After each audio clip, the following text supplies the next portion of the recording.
Hey guys, it's Roderick, and I'm here with Fellow Travelers, Season 1, Episode 8, the series finale.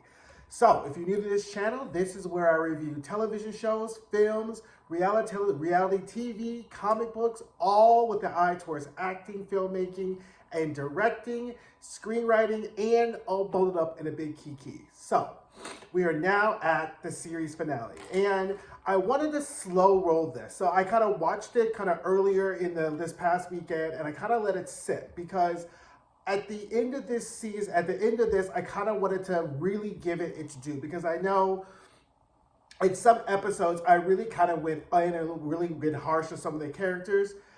And I don't want that to detract from the gravitas and the serious nature and really the really great job that they did with this show, with this series. Because, I decided right after Brokeback Mountain that I did not want to watch or probably would not enjoy another drama that involved two gay men falling in love and one of them dies, right? I think that up until that point, like we had seen so many films, Philadelphia, Brokeback Mountain, where you have a gay man who's in love and one of them just kind of tragically dies. Or not really tragically, they always dies of like HIV/AIDS complication. And I think in between Brokeback Mountain and Fellow Travelers, we've gotten a lot of different types of stories. And so I was ready now to really venture and to kind of have a story where someone had HIV and AIDS and they fell in love, whatever. I think overall this was a really great series. Matt Baumer was fantastic. Jonathan Bailey was fantastic as well. I really enjoyed it. I think there needs to be more shows like this on television showcasing gay loves, the complications of gay relationships, and giving us like some really good sex scenes because, we've had to endure so many heteronormative sex scenes that are good, that are spicy, and the gays need something, right? And that's not to say that like I liked it only for the gay sex scenes, but I did. But I also thought it was a very complete series. I think looking back on some of maybe the critiques that I may have glimpsed at across, some of the different publications, there were definitely some unwieldy times, right? There were definitely some storylines that kind of felt like we were veering away from, I guess, a lot of kind of like the main A storyline. But at the end, I feel like they did all the storylines justice. I still have to kind of side-eye the Marcus Frankie storyline. I think that they were important characters, but I don't know what purpose they serve, right? Beyond the fact of saying, hey, we have two black gays that are in this show too, right? I think that there are moments they really explored the whole concept of like self-hatred as a gay man, of kind of femme shaming, bottom shaming, the whole toxic masculinity or the identity or the kind of ideas of what is really considered masculine in the gay world and kind of where they got those roots from. But I really think that they could have cut down on some of the other storylines and really kind of honed that one in and really kind of, and if they wanted to have the black gay perspective as it was being experienced at that time, they missed the mark on that, right? So I'll just say that they totally missed the mark. And at some point, we have to stop being so happy to have representation for the sake of representation's sake in these kind of mainstream gay films. But if you're going to put black people, ADOS people in films that are going to be queer, then you need to have either writers who know how to write for those people or go out and consult and do whatever. Because it was very obvious that you had a probably ADOS person writing for ADOS characters. And that was my complaint in Handmaid's Tale with the Luke character, and I'm still going to say that, right? Like, I think that it's just very obvious to me. Now, I could be wrong. I have not looked up who wrote every episode, and, but the Marcus and Frankie storyline just really was very hit or miss for me. But at the end, I don't think it subtracted that much from the whole overall story. I just expected better at this point. We've had so many great shows like Pose, and you have, so where you could get black characters in experiencing what it was like during that time and really kind of like showcase that, especially when you have someone who was supposed to be like the intellectual like Marcus, and then Frankie, who's like kind of a club worker. You really could have just put their stories together, but it just never really hit the way I think it was supposed to hit. And that's unfortunate, right? Like I can't say I would have I can't say I would have liked a Francis and Marky's show, right? And at the end of the series, you should be able to say, "Oh my God, I want to know what happens with Francis and Marky."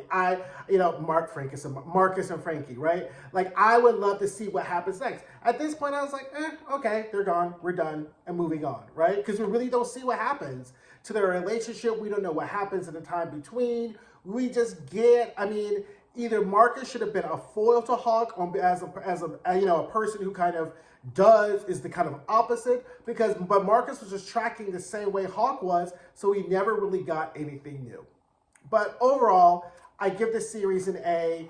I give the acting an A, the writing, the directing. This was a fantastic series. It definitely goes in that catalog. When it comes out on DVD, I know I'm still the lone person who buys DVDs. It's going to be on my purchase list. I think it was a great series. So, without further ado, let us get into episode 8. So now we get this flashback, and it's 1986. And Hawk is in the shower. He's in the bathroom. He's shaving, and he's like thinking. And like when he raises his glass, I'm thinking he's about to swig. Child, it's straight up whole ass vodka that he's like drinking. Like Hawk is like really back on the drinking. This whole situation with Tim has just like really gotten to his nerves, right?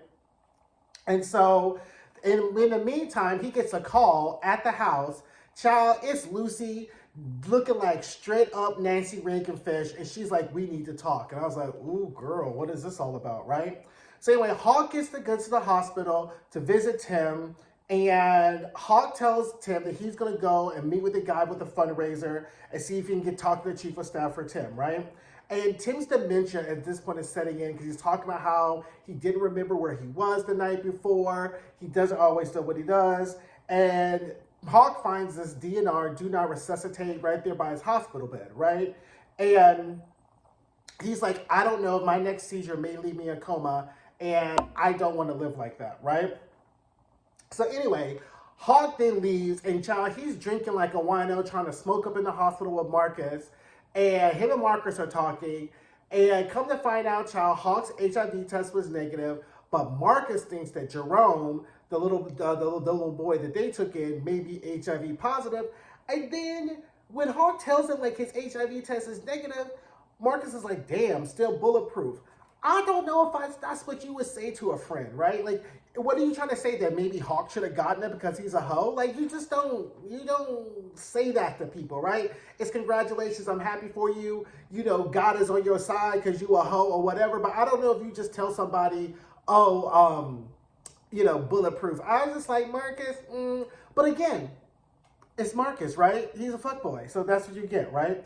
So now we get the flashback to 1957. Hawk is in his new home. He done moved into the senator's house. He's in the study, which is where we first see him when this series first started.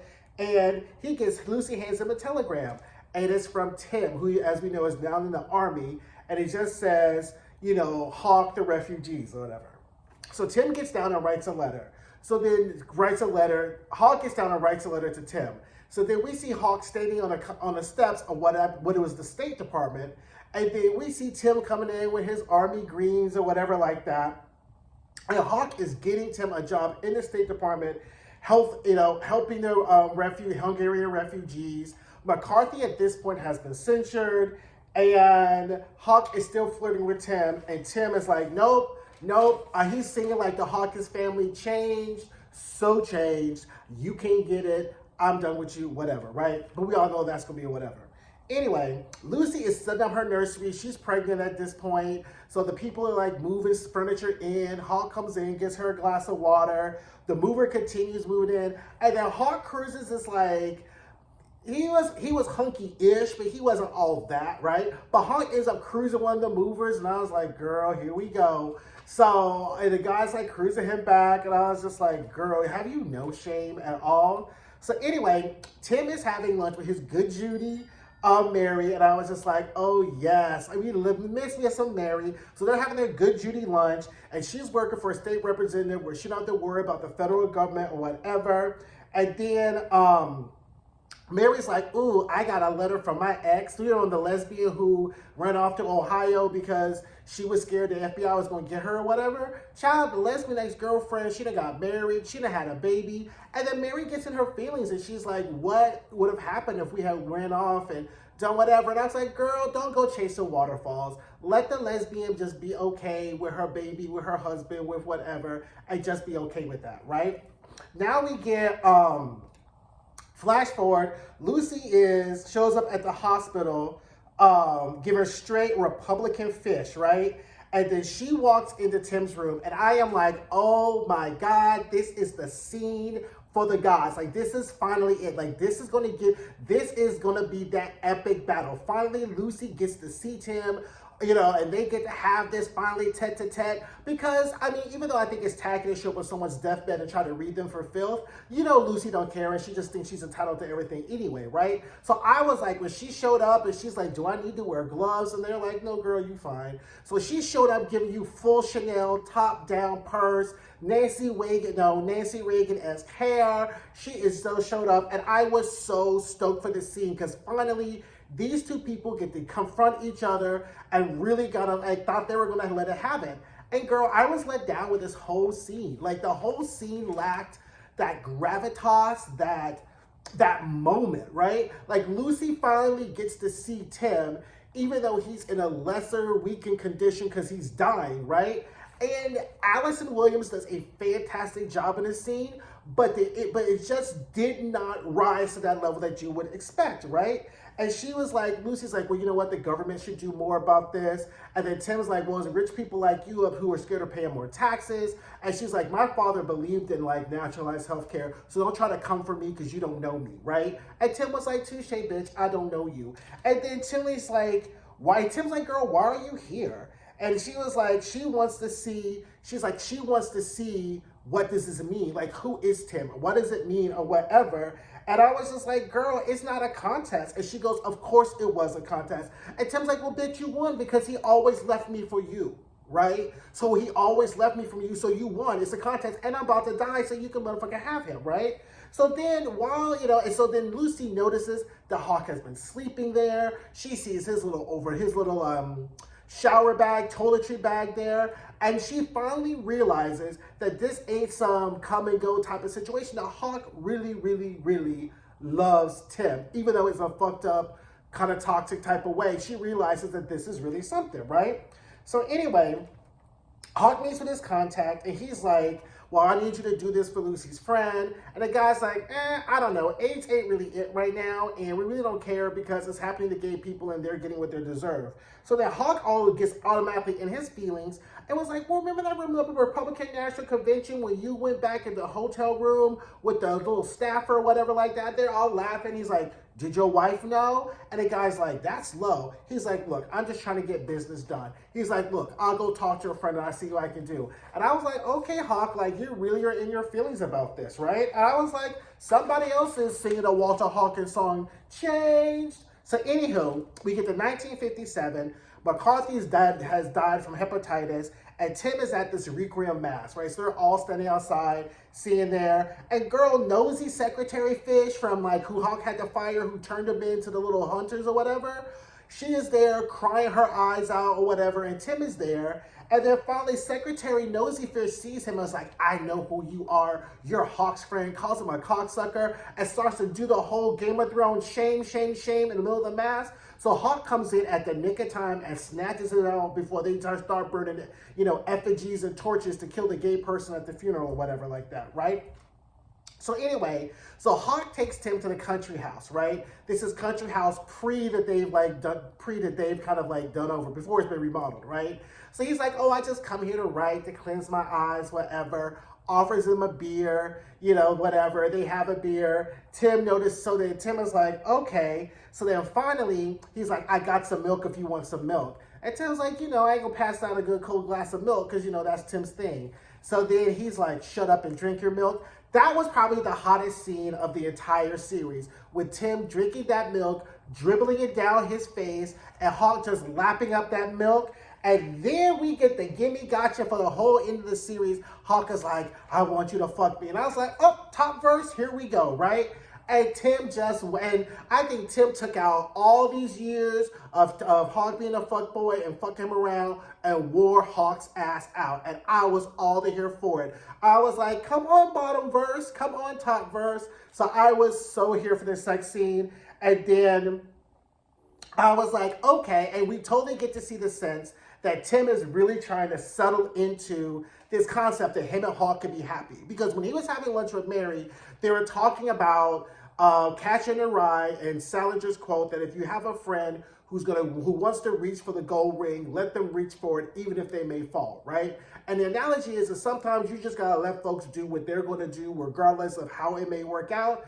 And Mary's like, that was Mary's low-key way of saying, girl, I'm done talking to you about you in this Hawk situation. If you want to go for it, if you think you can be happy, you go ahead and you go for it, because guess what? You may get it. Like, I may be wrong. She wasn't, but she was like, you go for it. But we see after, Tim has worked Hawk's booty hole out, that he's just like, oh, okay, I can be really happy with this. This could be cute, right? Anyway, back at home, Lucy's getting ready to iron Hawk's shirt. He's like standing at the mirror. She's talking about the shirt. So then she comes in and then she stops and has this like ghastly look on her face. And Hawk's like, girl, what's wrong with you? And then she just kind of puts her head down and goes on. Hawk's like, the fuck is wrong with her? And child, he sees he has a bruise back there from like his back where Tim got done working his booty hole out. And he's like, fuck, right? So he was just like, and I'm like, why do men cheat on their wives when they're pregnant, right? I feel like that's just like the most low down, dirty thing you could do. Cheating is bad anyway, but it seems like straight men like to cheat on their wives when they're pregnant, and I just don't get that. I mean, Hawk is trash anyway, but I was just like, ooh, girl, that's just so messy, right? So then anyway, flash forward to 1986, and Lucy's in her hotel room. She gets a knock on the door. And it's Hawk, right? She's like, do you want a soda? Okay, fine. Child, movie's like, look, Hawk is like, I'm sorry about the house and packing up and doing all this thing. She's like, that's okay, because I'm not going to Italy.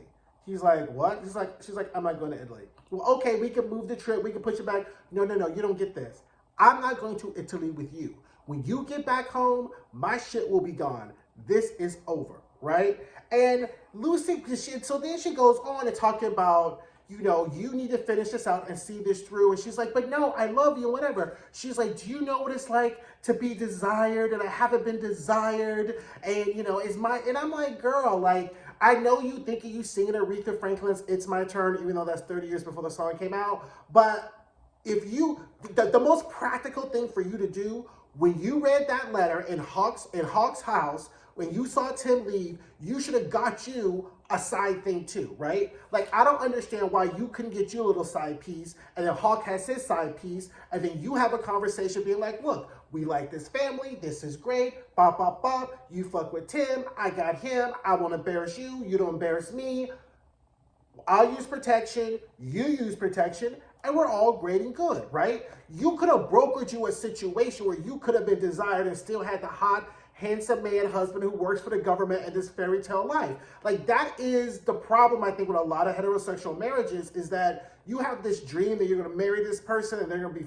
Like, I'm not saying that you should not expect monogamy and faithfulness, but you have to do the math in your head and be like, if it's all about just them like having sex with somebody else and everything else is fantastic, you might need to outsource the things in your life from somebody else that person isn't giving you, right? So if he's fucking around and when you knew that he was gay, girl, the jig was up then. Why didn't you leave him then before you got pregnant, right? Because as we know from the series now, you got pregnant with a man who you knew you was gay. So that's on you, and had 2 children with him, right? So that's on you. The fact that you weren't desired, the fact that like he didn't love you and couldn't do whatever, girl, he did it enough twice to get you pregnant, right? So I don't feel bad for Lucy at all. Like you should have took those lemons and made you a fantastic white woman, rich white woman lemon souffle, right? And that's what you should have done. So anyway, bye-bye Lucy, right?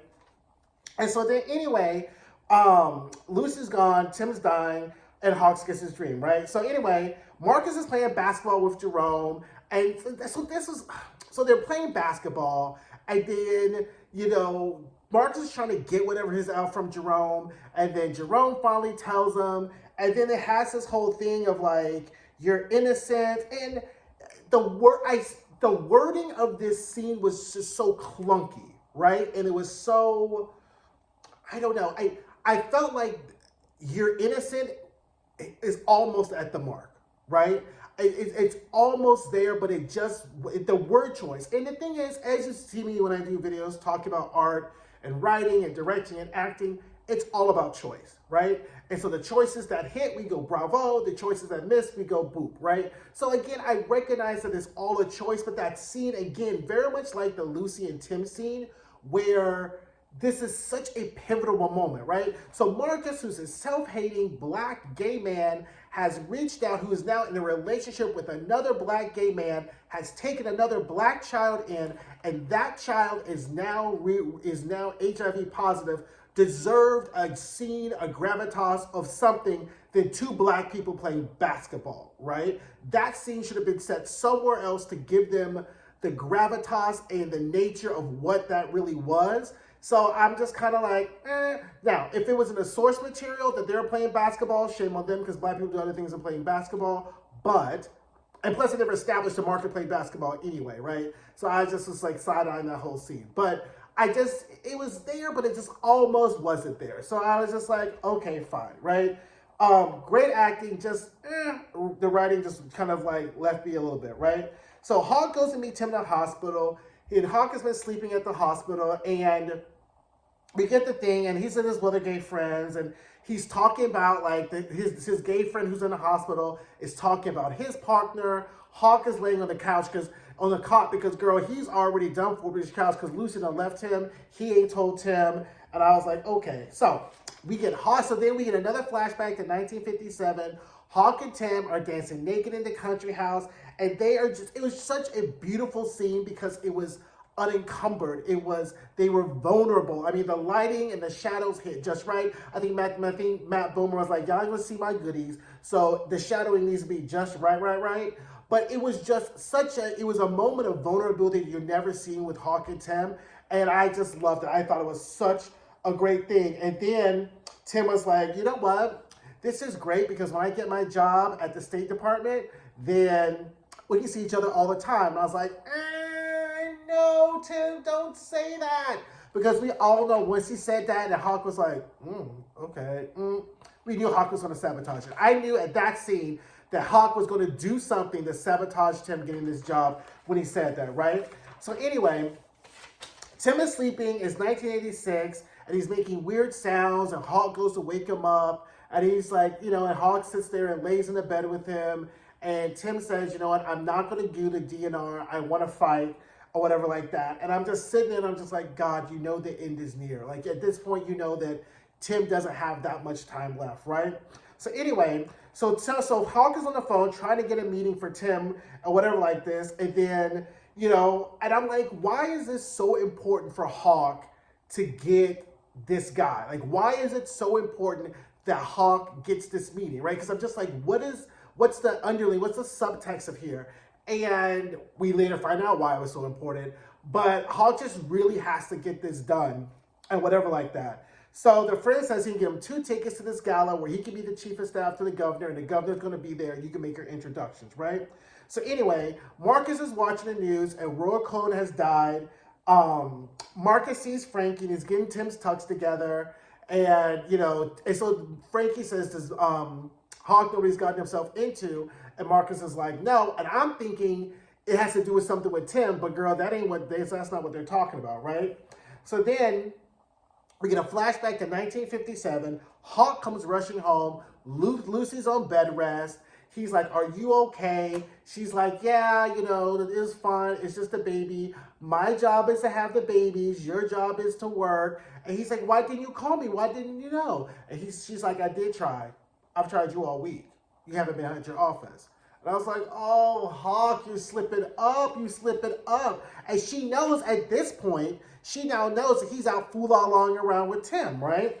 So I was just like, oh no, this is going to be bad, right? So they're back at Shea Gay. Hawk is realizing that this can't last, right? So he's back in the country house, and Hawk is just realizing that he's going to have to make a choice, and he's going to have to choose Lucy. And I'm thinking to myself, you did not have to choose Lucy. right? Like, you had a baby. You could have, like, but let's go back. You could have apologized to your father, gotten your inheritance, and you and Tim could have gone somewhere in Italy and been so happy. You chose this path because you're greedy and you're selfish and you wanted it all. You wanted to be the straight acting, heteronormative type of man who's gay on the side. You could have apologized to your father, told him that you were going to have a, because you did everything he ended up doing, wanted you to do anyway. You could have married Lucy, had her a baby, then, because she knew anyway. And you could be like, okay, girl, you had you one baby, find you some man on the side, and then I'll be in Italy with Tim, boop, bop, boop, bop, boop. Right? Or you just could have married, you could have been engaged to Lucy because your father probably died immediately thereafter anyway. So there were so many ways a Hawk could have finessed this, and he just fumbled it all the way around and made it so much harder on him and Tim anyway. And then he just says, I'm sorry, and he leaves the snow globe, and I'm just like, oh my God. Girl, Hawk returns to the office and goes to the queer hunter's office. Remember the queer hunter where they made them walk a certain way and test them reading the books? He goes and wet snitches all on Tim. And I was like, oh my God, you are such an asshole, right? And now it totally kills Tim's job chances. Tim is at the diner with Mary, have just almost about to cry his heart out. And Mary's like, it was Hawk. She's like, what? Oh yeah, it was Hawk. He came out my place yesterday. I knew he was going to do this. I told you he was trash. And Tim is like, goes from distraught to angry. And I was just like, oh, Lucy went into labor, and Tim leaves, and then he goes to the hospital, right? So we get a flash forward to 1986, and Hawk and Tim are at the fundraiser gala. You know, they see Hawk's friend, they connect. They go to make the intro, but the guy with the bigot is the Hawk's bigoted friend is like, you know, that's not going to happen anyway. So then Hawk grabs the bigot hand and was like, you know what? This isn't Lucy's friend. This is my friend. This is my gay lover. And I was like, okay, child, like, you know, I guess we at the end of things, so we just might as well just come on out with it, right? So Hawk meets Tim outside. And then Hawk almost comes clean. It's like, you know what? I did something to you way back when in 1957. So this is why Hawk was so intent on getting this guy for Tim to kind of make up for him sabotaging Tim's chances, because Tim could not work for the government anymore, right? So Hawk is like, you know what? Tim is like, you know what? It's fine, you know? And then we had the scene, right? We had that scene that really got to the picture when he goes, you were my great consuming love. And he's just make it easy. He's like, if you go now, because if you stay, I'm not going to want to let go. And you have to stay. And I just, I mean, like, it hit every emotional beat. That was it. And then they kiss, and Hawk is like, look, you know, Tim makes fun of them. It's like, look, you didn't you didn't burn up in the flames. And that's where we get the title of this episode, is Make It Easy for Me, right? So when we go back inside is Marcus and Tim go back inside because they're going to take Hawk's badge, and Marcus is going to use that to let the AIDS protesters come in.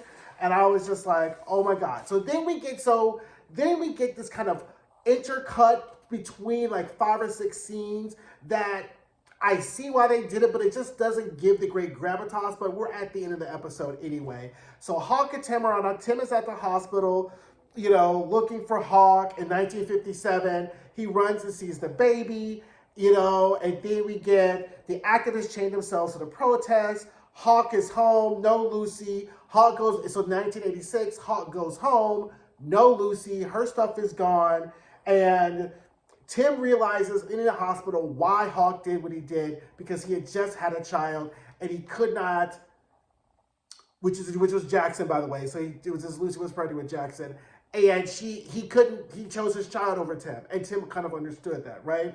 So then our last scene is 1987. It's a National Mall, the AIDS quilt. I remember, you know, being old enough to remember when the AIDS quilt came out, and you see all the names. You see Roy Cohn's name, girl. They're still slandering his name on the AIDS quilt. And then we see Tim's name, and it says Beyond Measure. And I thought, there we go, right? Like, that's it. Like, that was just fantastic, right? And then Hawk cries. His daughter shows up, and she's like, who is this guy? Was this your friend? And she goes, he was more than my friend. He was the man I loved, right? And I just thought that was finally, when Tim is dead, Hawks finally says that this is the man I love. And I just thought that was a great ending. Then we see kind of like the AIDS quilt as it goes on through the years, how bigger and larger it's become. And it was a great ending. You know what I'm saying? Like, I mean, that was our Beatrice moment. That's our, at the end, you know, Barbara Hershey's dead. Bette Midler, The Wind Beneath My Wings comes on, and everyone's bawling. Like, that was it. And I thought that was a perfect and fitting ending to this series. So, because like I said, this was a fantastic show. There was very seldom an episode where I was like, You know, every episode hit the mark. I mean, it's not, and with writing and directing and acting, it's not perfection. There's not a science to it. It's an art form. And I think that this was a fantastic show. Definitely recommend it to your friends. If they haven't seen it, have them watch. And I really applaud Showtime for being gutsy and ballsy to put on a show like this. And I think they should do more of it because these type of shows need to be made. Now, for my big announcement. I am going to be reviewing Capote versus the Swans on FX, starting on January 31st. So that is going to be the next show I'm going to be reviewing.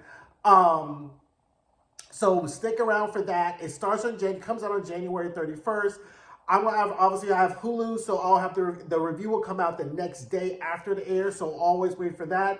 But that's the next show I'm going to review. It was like that's going to give me my whole entire life.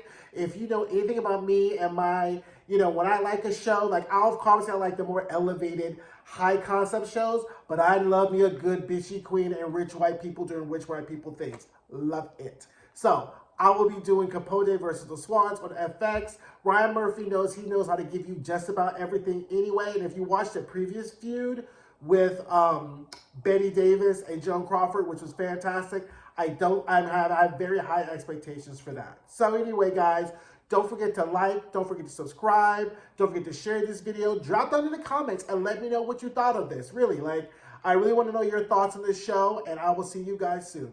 Bye.